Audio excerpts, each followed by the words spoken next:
Akhil Bharatiya Congress committee लगातार राष्ट्रीय मुद्दों पर, किसानों के मुद्दों पर, नौजवानों, महिलाओं, मजदूरों के मुद्दे पर, अनुसूचित जाति, जनजाति, पिछड़े वर्ग के मुद्दे पर लगातार मुखर रही है और इसके लिए लगातार कार्यक्रम भी दे रही है। अभी अहमदाबाद में अखिल भारतीय कांग्रेस कमेटी का महाधिवेशन हुआ। उस महाधिवेशन में अनेक प्रस्ताव देश के हित में लिए गए, जिसमें लड़ाई लड़ी जानी है। आदरणीय राहुल जी ने जाति जनगणना पर लगातार वो जोर दे रहे हैं ताकि हर वर्ग के लोगों के साथ उस वर्ग के लोगों के आर्थिक, सामाजिक और राजनीतिक स्थिति में सुधार हो। इसके लिए निरंतर आवाज़ भी उठा रहे हैं और संघर्ष भी कर रहे हैं। लेकिन जब जब कांग्रेस मुखर होके कोई मुद्दा उठाती है देश के हित में, जनता के हित में, भारतीय जनता पार्टी और उसकी सरकार कांग्रेस पर ही आक्रमण शुरू कर देती है। उन मुद्दों पे, उन सवालों पे जवाब तो देती नहीं, लेकिन ये कांग्रेस पर हमला करती है और ऐसे मुद्दे जिसमें वास्तविकता से, सच्चाई से कोई नाता नहीं, ऐसी लड़ाई वो शुरू कर देते हैं और बदनाम करने की कोशिश करते हैं। भारतीय जनता पार्टी लगातार झूठ का आधार लेके काम करती है और एक झूठ को 100 बार बोलती है और ज़ोर से बोलती है। और इसका ताज़ा उदाहरण अभी आप देखेंगे कि नेशनल हेराल्ड के मामले में आप सबको पता है, ये वो अखबार है एसोसिएटेड जर्नल्स लिमिटेड AGL के माध्यम से 1937 में, जहां पंडित नेहरू ने, टंडन जी ने और रफ़ी अहमद किदवई ने इसकी शुरुआत 1937 में लखनऊ से इसकी शुरुआत की थी। और ये अंग्रेजी में, हिंदी में और उर्दू में 3 अखबार ये लोग निकालते थे, लखनऊ से, इंदौर से, पंचकुला से और मुंबई से। और आज़ादी की लड़ाई में बड़ी अहम भूमिका नेशनल हेराल्ड की रही है। आपको याद भी होगा कि 1942 में जब अंग्रेज़ों भारत छोड़ो का जो नारा दिया था और आंदोलन चला, उस समय इसे 3 साल तक के लिए प्रतिबंध कर दिया गया था। वो राष्ट्रीय आंदोलन में बड़ी महत्वपूर्ण भूमिका उसकी रही है। आप सब मीडिया से जुड़े हैं।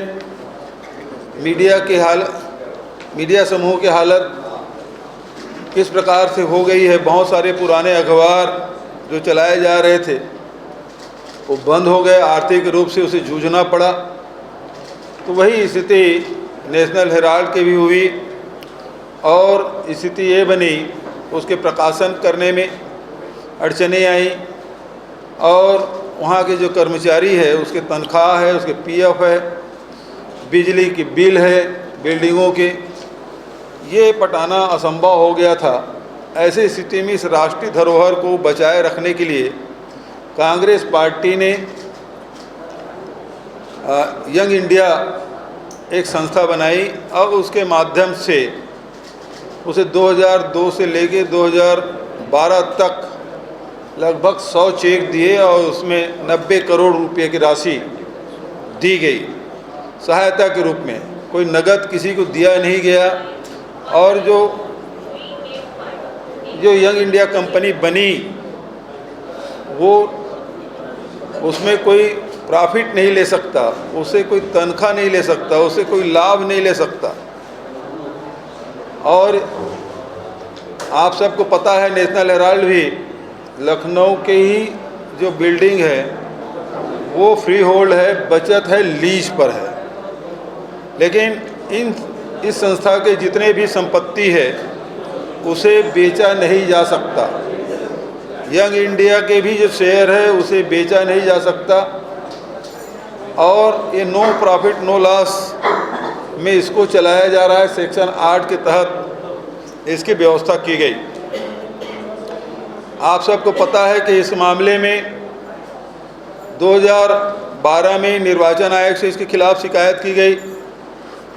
निर्वाचन आयोग ने इस आवेदन को खारिज कर दिया गया। सुब्रमण्यम स्वामी ने इसे कोर्ट में ईडी के पास शिकायत की और ईडी ने 2015 में इस मामले को क्लोज कर दिया गया। और अब ये फिर से, आपको पता है उस समय के तत्कालीन ईडी के जो डायरेक्टर है उसको पद से हटा दिया गया 2015 के बाद, और फिर से एक नया एफआईआर ईडी के द्वारा दर्ज किया गया। ये भी आप सबको मालूम है कि सोनिया जी और राहुल जी को घंटों तक के पूछताछ, कई दिनों तक के, कई घंटों तक के पूछताछ ईडी कार्यालय में किए और उनके द्वारा सहयोग भी किया गया। लेकिन जो इन्फोर्समेंट डायरेक्टर है अब election department Bharatiya Janata party के रूप में काम कर रही है। आप सबको इस बात की जानकारी है, और उन्होंने सरकार के दबाव में आकर उन्होंने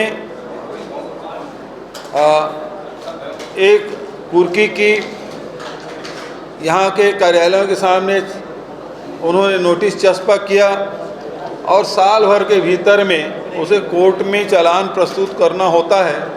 तो 365वें दिन में 10 अप्रैल को कुर्की का आदेश हुआ और 9 अप्रैल को ये सब कोर्ट में पेश किए, और आज तारीख तक के केवल हमको मीडिया के माध्यम से पता चला है। न ही सोनिया जी को, न राहुल जी को, न अन्य डायरेक्टर को इसको न नोटिस गया है, न इसकी जानकारी। भारतीय जनता पार्टी लगातार भ्रामक प्रचार कर रही है। आपको पता है कि भारतीय जनता पार्टी के जो प्रवक्ता हैं, नेता हैं, वो लगातार ये कहते हैं कि 5000 करोड़ की संपत्ति है, फिर कोई कहता है 2000 करोड़ की संपत्ति है। और अभी जो आईटी ने, इनकम टैक्स ने जो असेसमेंट किया वो लगभग 400 करोड़ का है, और अभी जो कोर्ट में जो ये लोग ईडी ने जो किया है वो 369 करोड़ समथिंग की है। तो कहाँ 300 करोड़ और कहाँ 5000 करोड़। तो ये कितने अफवाह फैलाते हैं इस बात का भी परिचायक है। और ये संपत्ति को न बेचा जा सकता न हस्तांतरित किया जा सकता। ये नेशनल हेराल्ड की संपत्ति है, एजीएल की संपत्ति है, और उसमें शुरू से लिखा गया है इस संपत्ति को हस्तांतरित नहीं किया जा सकता। इस मामले में भारतीय जनता पार्टी के द्वारा देश में विभिन्न प्रदेशों में अलग अलग ज़िलों में कांग्रेस के कार्यालय के सामने ये लोग प्रदर्शन किए। ये फिर से एक झूठ को प्रचारित करने की कोशिश कर रहे हैं। भारतीय जनता पार्टी लगातार कांग्रेस मुक्त भारत की बात करते हैं, लेकिन ये इतने मेहनत करने के बावजूद भी ईडी का दुरुपयोग, आईटी का दुरुपयोग, सीबीआई का दुरुपयोग, और उसके साथ साथ इलेक्शन कमीशन का दुरुपयोग करने के बावजूद भी कांग्रेस को समाप्त नहीं किया जा सका। इससे ये परेशान है। एक नया शिकूफा फिर से ये लोग छोड़े हैं।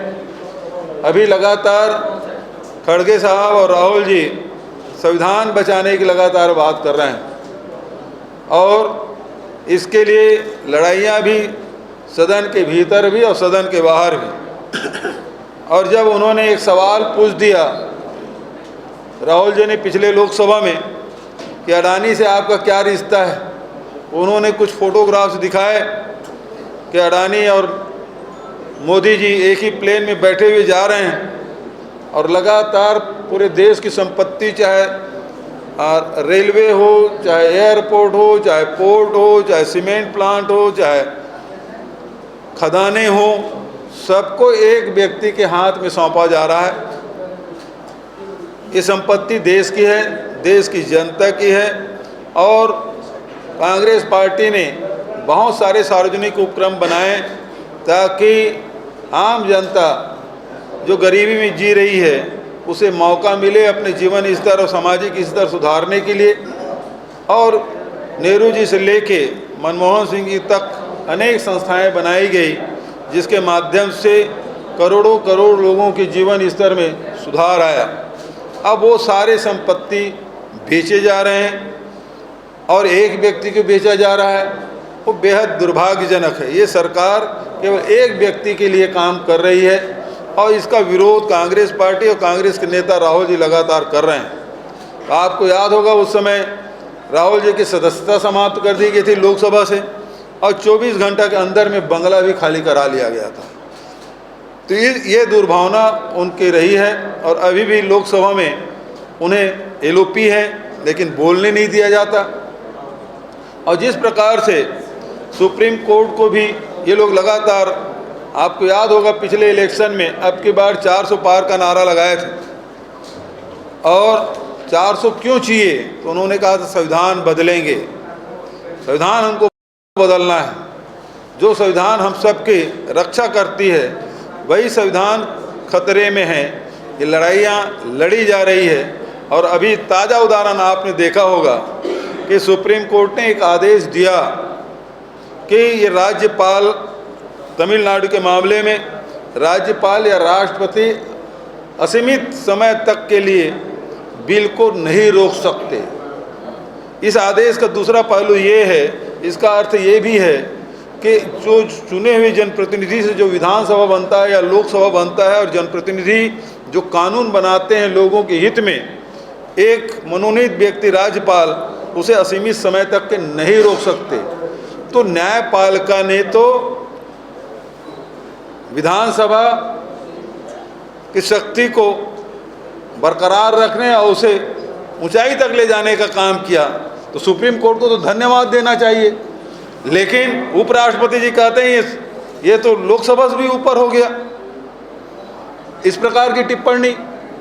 और उसी प्रकार से निशिकांत दुबे ने अभी जिस प्रकार से चीफ जस्टिस ऑफ इंडिया के खिलाफ जो टिप्पणी की है कि जो गृह युद्ध हो रहा है उसके लिए जिम्मेदार चीफ जस्टिस ऑफ इंडिया है।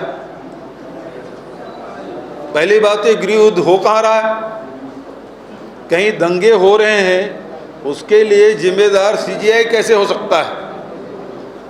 तो जो विधि सम्मत है, संविधान में जो व्यवस्था है उसके विपरीत जाके कोई फैसला करे तो उसे समीक्षा करने का अधिकार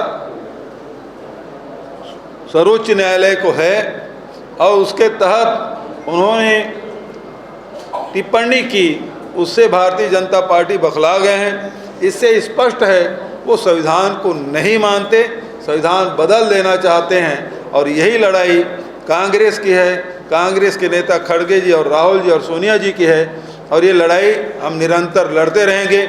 अभी लगातार राहुल जी पे, सोनिया जी पे, प्रियंका जी के परिवार वालों पर ये आक्रमण कर रहे हैं। इससे और प्रदेश के नेताओं पर भी लगातार इस प्रकार से छापे डाल रहे हैं। जो डर जाते हैं, जो वॉशिंग मशीन में धुल जाते हैं, वो कोई मुख्यमंत्री बन जाता है, कोई केंद्रीय मंत्री बन जाते हैं, कोई उप मुख्यमंत्री बन जाते हैं। लेकिन जो डरते नहीं, घबराते नहीं, जनता की लड़ाई लड़ते हैं, उसको ईडी या सेंट्रल एजेंसी के द्वारा प्रताड़ित और तंग करने की कोशिश की जा रही है।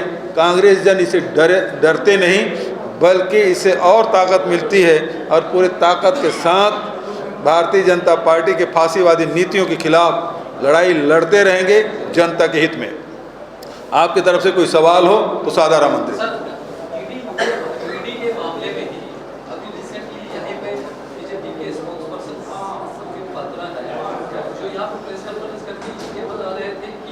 जैसे पहले डकैत होते थे जो घोड़ा में आते थे बंदूक लेके, ये सोनिया गांधी, राहुल गांधी उसी टाइप से डकैत है, सीधे तौर पे अटैक करते हुए कहा था। क्या कहा संबित पात्रा जी ने? जैसे पहले गांव वगैरह में डकैत आते थे घोड़े में बैठ के बंदूक लेके, तो उसी टाइप से सोनिया गांधी और राहुल गांधी डके थे, बस बंदूक हाथ में नहीं था, आखिर ये 5,000 करोड़ का यहाँ पे लुटा है नेशनल हेराल्ड की। तो आपकी तरफ से, आपकी पार्टी की तरफ से अब ऐसा है, संबित पात्रा तो भारतीय जनता पार्टी के घोषित गुंडे हैं, वो कुछ भी बोल सकते हैं। और अभी मैंने कहा ना 5,000 करोड़ की संपत्ति, फिर कोई 2,000 करोड़ की संपत्ति, और आदेश क्या हुआ है, ये जो चस्पा किया है उसमें मात्र 350 या 450 करोड़ का है। तो ये झूठ बोलने की ट्रेनिंग मिली हुई इनको, और हमेशा ये झूठ बोलते हैं। तो ये लगातार झूठ बोलने का काम, और अपने मित्रों का ऋण माफ़ करने का, 16 लाख करोड़ से अधिक के अपने मित्रों के ऋण माफ़ी किए हैं, उसके बारे में नहीं बोलेंगे। और ईडी की जहाँ तक ये बात है, ईडी के कन्विक्शन रेट कितना है, 1% भी नहीं। देश में 5,000 से अधिक ये लोग केस किए हैं, और 2014 से लेके 2025 तक के, और कितना किए हैं, 23 ये प्रमाणित कर पाए। 1% से कम इनका रेट है। सर, मोदी जी उन्होंने बोला है कि नेशनल हेराल्ड जो पेरेंट कंपनी थी एजेएल, जब वो शेयर ट्रांसफर हुआ यंग इंडिया में, जब टेक ओवर हुआ, उस टेक ओवर कंपनी में यंग इंडिया में सोनिया और राहुल का 75% स्टेक है, और तीनों कंपनी नेशनल हेराल्ड और एजेएल और यंग इंडिया, तीनों में मोतीलाल वोरा का एक कॉन्फ्लिक्ट ऑफ इंटरेस्ट है। तीनों में कहीं पे वो डायरेक्टर है, कहीं पे एम्प्लॉई है। इसके बारे में आप क्या क्लैरिटी देंगे? ये कॉन्फ्लिक्ट ऑफ इंटरेस्ट नहीं है? सबसे पहली बात है, कोई भी कंपनी घाटा में जाता है तो इक्विटी की जाती है, और उसमें भी यही किया गया। ये कानून के तहत विधि सम्मत है। जितने घाटे में चल रहे हैं, अभी आपको उदाहरण देना चाहूँगा कि रुचि सोया कर्ज में डूबा हुआ था, है ना, और उसे बाबा रामदेव ने, पतंजलि ने उसे खरीद लिया। कितने आप उदाहरण देंगे? हमारे यहाँ अभी मोदी सरकार ने वोडाफोन को 36,000 करोड़ रुपया माफ़ कर दिया, यहाँ तक कि उसका स्वामित्व भी उसका हाथ में ले लिया। उसके बारे में क्या बोलेंगे? सरकार जो घाटे में रहती है, बहुत सारे एयरपोर्ट है, बहुत सारे पोर्ट है, हमारे यहाँ बालको था, उसको बेचे कि नहीं बेचे? सरकार की थी ना, हजारों करोड़ के था, उसको कितने में बेच दिए? 500 करोड़ में बेच दिए। उसका स्वामित्व भी बदल गया। लेकिन यहाँ ना स्वामित्व बदल सकता, नेशनल हेराल्ड की संपत्ति नेशनल हेराल्ड की रहेगी। उस न ज़मीन को बेच सकते, न बिल्डिंग को बेच सकते, न उसमें सोनिया जी, राहुल जी एक पैसा नहीं ले सकते। एक पैसा, रुपया की बात तो छोड़ दीजिए। यंग इंडिया में उनका स्टेक है ना? हाँ, तो उसी का कह रहे हैं, उसमें भी यंग इंडिया में भी आप एक पैसा तनख्वाह नहीं ले सकते, उसका खर्च नहीं कर सकते। ये इसलिए बनाया गया ताकि एजीएल को मदद की जा सके, इसके लिए। और कांग्रेस पार्टी के पैसा है, और कांग्रेस पार्टी की देश की धरोहर, उसे बचाने के लिए यदि कांग्रेस पार्टी ने कर दिया है, तो इनके पेट में दर्द क्यों हो रहा भाई? ये तो हजारों करोड़ के कार्यालय बनाए हैं पूरे देश भर में। अभी तो आरएसएस का बड़ा कार्यालय हजारों सैकड़ों करोड़ का बना दिल्ली में। पैसा कहाँ से आएगा इनके पास? इसमें ईडी क्यों जांच नहीं करती? जांच करे ईडी। यहाँ भी हर जिले में बना है, उसका करोड़ों रुपये का एक बिल्डिंग बना है, उसकी जांच नहीं होती। लेकिन एक संस्था जो देश की आज़ादी में जिसकी भूमिका रही, और पैसा किसको दिया गया है? पैसा दिया गया कर्मचारियों को, पत्रकारों को, और बिजली बिल के, इसी के भुगतान के लिए किया गया। और सारी चीज़ चेक में हुए, तो पैसे का लेन देन हुआ नहीं है, तो इन्फोर्समेंट डायरेक्टर का काम क्या है? मनी लॉन्ड्रिंग हुई नहीं। और 2015 में ईडी ने पहले केस बंद कर दिया था इसी सरकार में, और इलेक्शन कमीशन ने भी इसको खारिज कर दिया था। फिर से खोलने की क्या ज़रूरत पड़ी? और अभी तक के किसी को नोटिस नहीं मिला है। कांग्रेस के कार्यालय में भारतीय जनता पार्टी के लोग झंडा लेकर जरूर पहुंच गए। सर क्या जरूरत पड़ा, आप भी बताइए ना क्यों कर रहे हैं सर, फिर से ये इसलिए, देखिए, कांग्रेस पार्टी हमेशा आम जनता के हक की लड़ाई लड़ती है। इनके पास कोई जवाब नहीं है। इनके पास नोटबंदी कोई जवाब है, जीएसटी कोई जवाब है, अभी मनरेगा बंद कर दिया उसका कोई जवाब है इनके पास। कहीं कोई काम चल रहा है मनरेगा का पूरे देश भर में, वो बंद है। महंगाई बढ़ी हुई है, भर्तियां बंद है, इसका इसके पास कोई जवाब है। देश की संपत्ति बेचे जा रहे हैं, उसका कोई जवाब है। विदेश में प्रधानमंत्री का अपमान हो जाता है। पहले तो गले मिलते थे माय डियर फ्रेंड ट्रम्प, इस समय तो गले भी नहीं मिले उससे, उसे लेने भी कोई नहीं आया। तो ये सारे मुद्दे हैं जिस पे ध्यान हटाने के लिए वो इस प्रकार से कार्रवाई कर रहे हैं। चलिए प्रसंग पे जाएंगे सर। हाँ जी, इफ यू परमिट दूसरे एक प्रसंग पे जाएंगे सर, पूछ सकता हूँ? हाँ बोलिए। सर महानदी का अभी दम घुट रहा है, सांस लेने में दिक्कत आ रहा है, रो रहा है अभी। हाँ जी, महानदी। हाँ जी, तो क्या कहेंगे सर? बिल्कुल सही बात है। डबल इंजन की सरकार है। ट्रिपल इंजन सर, हाँ हाँ, ट्रिपल इंजन की सरकार है। दिल्ली भी उनकी सरकार है, छत्तीसगढ़ में उसकी सरकार है, और उड़ीसा में भी सरकार है। तुरंत समाधान हो जाना। क्यों नहीं तुरंत समाधान होना चाहिए? मैं तो विधानसभा में भी बोला, अभी बजट सत्र में इसी मामले में बोला कि भैया तीनों जगह उसकी सरकार है, अब क्यों कोर्ट में बैठ के क्यों सुलझा नहीं लेते? और कोई सवाल?